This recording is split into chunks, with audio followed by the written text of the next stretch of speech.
तर मग सामान्य माणसं गायब झाली तर आश्चर्य काय? हे पोलीस डिपार्टमेंटनीच पळवलेलं आहे असं मी त्या ठिकाणी मानतोय.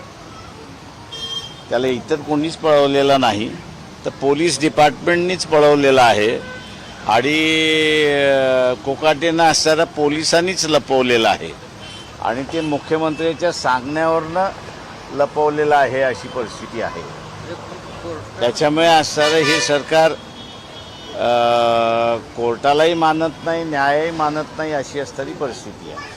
वाचवण्याचा प्रयत्न कोकाटेनं होतो का? कारण राजीनाम्याची मागणी या शेवटी असे एक असं आहे की एकदा तुम्हाला 2 वर्षाची शिक्षा झाली तर तुमचा मताचा अधिकार पहिल्यांदा सस्पेंड होतो आणि कायदा असा म्हणतो की ज्याला 2 वर्षाची शिक्षा झालेली आहे त्याला आमदार, खासदार किंवा नगरपालिका, महानगरपालिका, जिल्हा परिषद असेल याचं सदस्य राहता येत नाही.